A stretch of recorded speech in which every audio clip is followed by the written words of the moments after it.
तो आप किसको दोस्त बनाएं? अच्छी बुक्स को, अच्छे पॉडकास्ट को, अच्छे यूट्यूब चैनल्स को, जिससे आपको न्यू नॉलेज मिलती है। क्यों नहीं तो तुम इसी कुएं के मेढक बन जाओ, अंबिकापुर के, इसी पर्टिकुलर कॉलेज के। इसके आगे की सोच कैसे रखोगे? अपडेटेड कैसे रहोगे? आज फोन इसीलिए यूज कर रहे हैं ना, न्यूज अपडेट, तो अपने आप को भी तो अपडेट करना है। केवल इस चीज़ में हम अपडेट नहीं होना चाहते कि सोशल मीडिया में कौन सा ऐप चल रहा है, इसमें कौन सा रील ट्रेंड कर रहा है या कौन सा गाना ट्रेंड कर रहा है, क्योंकि ये आपको नहीं बनाएगा। बट जिस बात में मैं बात बता रही हूँ, न्यू लोगों को सुनना और उनकी एनर्जी से आपको टच में। तो मैं किसी अच्छे प्रवचन करते हुए सुन रही थी, कोई बोले कि कलयुग में भगवान ने श्राप और वरदान का प्रावधान ही खत्म कर दिया। क्यों खत्म कर दिया? सारे युग में है, मतलब इससे पहले वाले युग तक भी श्राप दे सकते थे, जिस समय हम कलयुग लगे। क्यों बोले कि ऐसा युग आ गया कि हर थोड़े देर में आप बोले कि जा गिर जा, मर जा, थोड़ा सा वो सर दर्द देगा या पैर नहीं दबाया तो बोले तो गिर जा, तो बोले सबको एक दूसरे को खा मार देगी, फिर बनाना पड़ेगा। तो ये प्रावधान ही खत्म कर दिया। इसलिए आप कुछ भी करिए और 100 साल लगेगा किसी को गिरने में, आपका हाथ पैर टूटता रहे तो फिर आप सोचिए चोरी ने कैसी करता है, कभी भी इसको नहीं मिल रहा है, मिलेगा। कर्म का भी प्रावधान है, भगवान को मिलता है तो आपको क्यों नहीं मिलेगा? कृष्ण जी छुप के अगर किसी को मतलब मारे, राम बन के बाली को मारे तो मरे अपने अपने टाइम पे, जब छोड़ना उनको तो उनको भी छुप के मारना। तो हर एक वैसे ही एक क्या बोलते हैं, विष्णु पितामह जी ने एक सांप को ऐसे एक तीर से उठा के फेंका था, तो 6 महीना अपनी बाणों के सैया पर लेटे रहना पड़ा। इच्छा मृत्यु का वरदान हो खुद छोड़ सकते हैं, लेकिन 6 महीना ऐसे दसा था कि चैन जब तक नहीं लगे तब तक नहीं छोड़ेंगे। तो सीधी सी बात है कि जब आपके हाथ में भी दे दे भगवान कि तुम्हारे पास लो वरदान है हाथ में, लेकिन तुम्हारी कर्म है तो तुम्हें भुगतना ही है। और वो कर्म को केवल एक ही चीज काट सकता है, अच्छा कर्म। अच्छा कर्म कैसे बनेगा?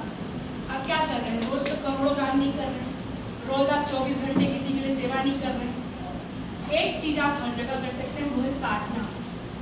अपने फ्री टाइम में बैठिए, अपना ध्यान लगाइए, अपना जप करिए, और जब आप घर में यज्ञ नहीं कर सकते मंदिर में आके करिए, और जब आप घर में कर सकते हैं, सामूहिक यज्ञ हो रहा है, चाहे स्कूल में हो रहा है, चाहे कहीं भी हो रहा है, वहाँ पार्टिसिपेट करिए।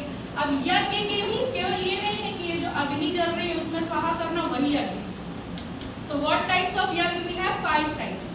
मंत्र में भी आऊंगी मैं। तो 5 टाइप्स ऑफ यज्ञ क्या है? पहला है कि हमारा खुद का यज्ञ, मानुष का यज्ञ, हम अपने आप को दान करते हैं। कहीं भी जाके आप लेबर देंगे, काम सेवा कुछ भी कराएंगे तो ये। फिर दूसरा पितरों के लिए, जो हम पितरों के लिए यज्ञ करते ही हैं या दान कर रहे हैं वो। तीसरा में हम जो पशुओं को देते हैं, कुछ भी खिला रहे हैं, पिला रहे हैं, सेवा कर रहे हो, फिर पशु का। फिर आप एक पब्लिक सर्विस करते हैं, जाएंगे आप लोगों के लिए, आपने भाई कहीं सड़क बन रही हेल्प कर दिया, गरीब कहीं भूखे मरे, जैसे कोरोना में था, लोग अपने एक दूसरे को हेल्प कर रहे थे किसी गिराने में, पब्लिक सर्विस।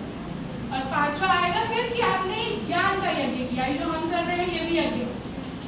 आपके पास जो ज्ञान है दूसरों को बांटो। तो आप कल के भावी टीचर्स हैं, आप क्या बनना है? पावर सोर्स बनना है, ज्ञान का केंद्र बनना है, ताकि आपसे जो भी जुड़े वो क्या हो जाए। जब आप सन से जुड़ता है, सन की एक किरण से भी जुड़ता है तो जलने लगता है ना, उसमें एनर्जी आ जाती है। सन एक दिन के लिए भी चला जाए तो पूरे इंडिया, पूरे वर्ल्ड का, अर्थ का पूरा एनर्जी सोर्स खत्म। हमको लगता है कि भाई यूवी है, ये है, रेड है, पर उसके बगैर ना खाना बनेगा, ना ही आपको फ्रूट्स मिलेंगे, ना वेजिटेबल्स मिलेंगे। तो वो इतना इम्पोर्टेंट है। इवन अगर आप 6 महीने सन ना लें तो आपके बॉडी में भी इतना असर आएगा कि आपको लगेगा कि आपके पास एनर्जी नहीं है, सेल्स को भी चाहिए। तो हमें वैसे ही हम ये सन को लाइव एनर्जी में देख रहे हैं, और ज्ञान है वो जो है जो वर्चुअल एनर्जी में, जो दिख नहीं रहा है पर है। सो वर्चुअल एनर्जी में आपके पास एयर है, ठीक है, वैसे आपका नॉलेज सोर्स है। आपको लगता होगा कि कहीं कहीं हम बहुत ज़्यादा जब एक ज्ञानी इंसान के पास होते हैं या फिर बहुत एक डिस्कशन हो रहा हो और उसमें सारे इंटेलिजेंट लोग हो, तो बुद्धू आदमी भी इंटेलिजेंट बनने लगेगा। क्यों बोलते हैं कि अपने से ऊपर वालों के साथ दोस्ती करिए। अब सब कंफर्टेबल होते तो सोचते हैं ज़्यादा, जो सेक चिल्ली चाहते हैं वो चाहते हैं कि हमसे नीचे वाला है, पर उसमें तुम शेर हो, बाकी सब तुमसे नीचे है, तुम कभी कोई ग्रोथ ही नहीं पाओगे। एक्चुअल किसी को अपना चैलेंज लेना हो तो अपने से ऊपर वालों से दोस्ती करो, जो तुमसे हर चीज़ में आता है।